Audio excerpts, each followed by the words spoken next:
Bonjour, nous sommes le vendredi 7 août 2015 et sur le blog et dans les vidéos que je fais, on parle ces semaines récentes, on parle un peu moins de la Grèce qu'on l'a fait ces mois derniers. C'est parce qu'il y a une activité plus lente, il y a des négociations. Et vous l'avez vu sans doute, moi je n'ai pas voulu jeter la pierre à Alexis Tsipras lors des événements les plus récents, bien qu'il ait fait quelque chose qui, à mon avis, il ne faudra jamais faire, surtout si on est en position de, je dirais, de représenter, de symboliser un petit peu un peuple entier, c'est d'accepter que ce peuple soit humilié. Qu'il soit humilié non pas par des gens de bonne foi, mais par ce que j'appelle les représentants, les prêtres d'une religion féroce. Euh, vous le savez, moi j'appelle cette idéologie qui est représentée par la Troïka, moi je l'appelle un fascisme en col blanc. Ce n'est pas techniquement parlant exactement un fascisme, mais c'est une idéologie d'extrême droite, de recréer une aristocratie fondée sur l'argent. C'est un néo-féodalisme, comme disent certains de leur côté. C'est un projet, et c'est un projet qui a été mis en branle de manière absolument systématique. Je vous ai cité, c'était hier, si j'ai bon souvenir, un passage d'Alain Supiot qui soulignait en particulier le coût intellectuel qui a été fait par la création d'un pseudo prix Nobel d'économie, et qui a été distribué et qui continue d'être distribué avec quelques exceptions par-ci par-là entre les membres d'une coterie, d'une clique qui est une clique d'ordre politique. Ce n'est pas des gens qui sont les représentants d'un domaine du savoir. Il y a une science économique qui est une moquerie, comme on dit en anglais, qui est une parodie, voilà comme on devrait dire en français, qui est une parodie de savoir scientifique.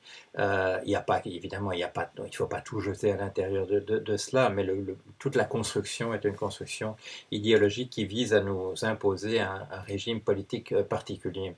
Et ce régime politique est en train de triompher. Alors que faut-il faire pour abattre ce régime? Malheureusement, il a opéré un tel quadrillage, je dirais, des esprits et de l'espace et d'une surveillance généralisée. Il y a un rapport évidemment entre cette surveillance généralisée et cette idéologie féroce. C'est pas par hasard que tout ça vient ensemble. D'une certaine manière, c'est la création de ce que Orwell avait bien vu dans son roman 1984. Alors, qu'est-ce qu'on peut faire? La question, je dirais, est d'une manière un peu banale, simplifiée par le fait que ce système ne marche pas du tout. Vous le savez, les fascismes, les régimes autoritaires ne marchent pas. Ils s'écroulent au bout d'un moment d'eux-mêmes. Parfois ça prend longtemps, parfois ça prend des millions de morts, et c'est pour ça qu'il ne faudrait peut-être pas nécessairement attendre. Mais ici, la critique de l'ultralibéralisme, elle est dans les faits. Elle est dans les faits que ce système ne marche pas. C'est un système qui ne conduit qu'à son propre délabrement. Parfois, je m'en moque de manière un petit peu, je dirais, sur le mode de l'ironie, en disant que c'est un problème, c'est une idéologie qui n'est disposée à envisager l'extinction de l'espèce que sur un plan purement commercial, c'est-à-dire voilà, c'est-à-dire que si sauver l'espèce peut rapporter de l'argent, ils le feront. Sinon, et ils la laisseront s'écrouler. Alors, si nous, excusez-moi, si nous les autres, nous voulons un autre type de vie, eh bien, il faut qu'on s'en occupe et pas simplement être là en spectateur passif. Ceci dit, j'ai cité ce passage de Élisée Reclus l'autre jour à propos de la nuit du 4 août, de l'anniversaire de la nuit du 4 août. C'est de dire que si on veut mettre autre chose à la place, comme il le dit, il l'a dit, ça doit être d'abord dans les cœurs et dans les têtes, têtes et dans les cœurs, et qu'il ne faut pas laisser la solution de problème, je ne sais plus exactement l'expression qu'il emploie, mais je crois au hasard des balles d'une révolution. Alors, que faut-il faire? Il faut réfléchir. C'est pour ça que, voilà, aussi, j'ai terminé ma lecture d'un texte assez long, qui est donc cette encyclique du pape François Ier, qui s'appelle Laudato Si. On m'avait demandé de faire un petit texte sur le passage qui parle de la décroissance, et je ferai ça, mais je ne peux pas m'empêcher de faire une réflexion beaucoup plus globale sur ce qui est dit à l'intérieur de cette encyclique. Parce qu'il y a, bien entendu dans les religions et dans les gens qui s'expriment au nom des religions, il y a une autre manière de faire que la nôtre. Si on pense à la pensée politique, je dirais, voilà, depuis 2000 ans, et qu'on parle, qu'on essaie d'envisager par exemple ce que veut dire un mot comme fraternité, eh bien il y a deux approches possibles. Il y a l'approche d'Aristote, disant ben, l'homme est un zoon politikon, c'est un être social par nature, c'est écrit dans ses gènes, il n'emploie pas l'expression ses gènes chez Aristote, mais c'est ça qu'il veut dire, c'est inscrit dans la nature de ce qu'il est, c'est dans son essence d'être un animal social, et par conséquent la fraternité, c'est pas quelque chose qui fait problème, c'est quelque chose, c'est un donné. Ce qu'il faut essayer, c'est de pas la cacher, de ne pas la masquer, de ne pas empêcher qu'elle ne puisse apparaître en surface. Et à l'autre approche, c'est l'approche en termes de contrat. Et l'approche en termes de contrat, vous la connaissez, on la trouve chez Hobbes, Thomas Hobbes, on la trouve chez Jean-Jacques Rousseau. C'est de dire, voilà, l'homme primitif, il vivait seul et il jouissait d'une liberté absolue, mais aussi d'une insécurité absolue. Et un jour, les hommes se sont réunis en disant, nous sommes prêts à renier, à perdre un petit peu de de cette liberté que nous avons, sacrifier une partie de cette liberté que nous avons pour obtenir un peu plus de sécurité. Et on fait un pacte ou un contrat entre les hommes. Et Suppius souligne dans son livre, là, qui est un livre excellent, vraiment je vous recommande, La gouvernance par les nombres, cours au Collège de France. Ça a été publié, je crois, au mois d'avril ou au mois de mai.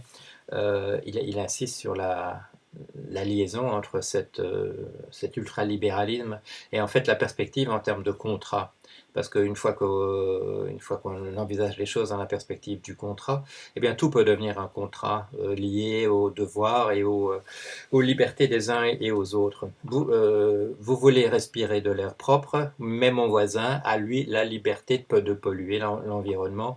Et donc nous allons, par un contrat, nous mettre d'accord sur le fait qu'il va me donner un petit peu d'argent pour compenser le fait qu'il pollue mes poumons.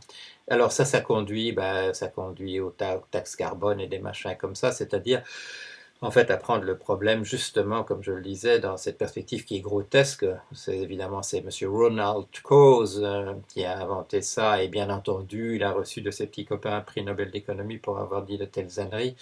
Le fait qu'on peut négocier, que tout a un prix, qu'il n'y a plus de valeur, les valeurs ça n'existe plus, il n'y a plus que des prix et les prix sont négociables et notre liberté se limite au fait de négocier le prix voilà, quelqu'un veut m'assassiner, eh bien je peux lui dire voilà combien tu veux pour t'abstenir de le faire. Et ma femme veut faire ceci, je lui dis et moi je suis pas d'accord, combien tu me payes pour le faire quand même. Voilà, ça c'est pas simplement du Ronald Coase, c'est aussi du Gary Becker, aussi prix Nobel bien entendu d'économie. Et comme ça, les parents peuvent négocier avec du fric avec leurs enfants et ainsi de suite. Et de toute manière, tout ça est dans une perspective de maximisation du profit. Épouser la femme qui vous rapportera le plus de fric, encourager vos enfants à faire les carrières qui leur rapporteront le plus de fric et ainsi de suite. Et malheureusement, voilà, c'est dans ce monde-là qu'on est. Alors évidemment, le pape et nous, on est du même côté. Mais le pape, qu'est-ce qu'il dit? Il dit à la fraternité, ben, le pape, c'est très simple. Ben, on a tous le même Père, qui est Dieu, et par conséquent, on est frères par nécessité. Donc le problème est réglé. Malheureusement, nous vivons dans des sociétés qui sont des sociétés séculières, temporelles, et où on essaie de donner des explications sans passer par le surnaturel. Parce que ce Dieu qui est au ciel, ben, c'est un personnage surnaturel. Alors on a le choix entre Aristote et son homme social par nécessité, ou bien la notion du contrat, mais on ne fait plus intervenir le fait qu'on est frères comme ça automatiquement parce qu'on a tous le même Père qui se trouve là au ciel. Alors ça c'est la difficulté, je dirais, d'intégrer, je dirais par exemple mes arguments à moi, pour sauver l'espèce humaine, pour faire quelque chose pour essayer d'empêcher ou de retarder en tout cas son extinction, et un discours qui est un discours d'un autre type. Vous verrez ce que j'écrirai, ce que je vais écrire sur la décroissance dans la perspective de l'encyclique. Mais la difficulté que j'ai, évidemment, et que beaucoup d'autres auront, c'est la difficulté d'intégrer ce qui est dit là dans un discours absolument général. Parce il est question dans un paragraphe de décroissance, mais on ne nous pose pas la question de savoir quelle est la compatibilité de la décroissance avec le fait que nous sommes dans un système capitaliste. Bon, une question que j'essaie quand même de résoudre dans mes bouquins. Pourquoi? Parce qu'il s'agit de... Ce cadre n'existe pas. Ce cadre n'existe pas où on analyse notre, je veux dire dans l'encyclique, où on analyse notre système politique en disant c'est d'une part un système capitaliste du point de vue de la production et de la redistribution de la richesse, mais c'est aussi une économie de marché pour tout ce qui est de la distribution des produits, mais c'est aussi un système libéral, voire maintenant ultralibéral, c'est-à-dire qu'il a une attitude bien particulière sur le rapport, sur la relation entre l'individu et l'État, et vise une suppression de l'État, mais pas dans la perspective, je dirais, d'un Élysée reclus, d'une perspective anarchiste, dans une perspective égalitaire vis-à-vis les uns vis-à-vis des autres, mais dans une perspective d'éliminer l'État parce qu'il peut constituer un obstacle à la création justement d'un néo-féodalisme. Encore que les événements des années 2008 à maintenant nous montrent que l'État semble d'avoir disparu entièrement dans son rôle justement de nous protéger comme un néo-féodalisme.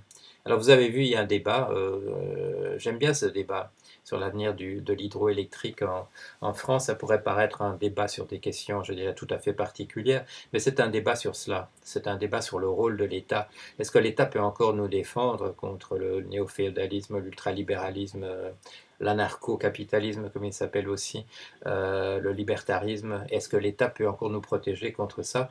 Parce qu'il a l'air de jeter l'éponge, et en particulier dans des pays pas très éloignés d'ici.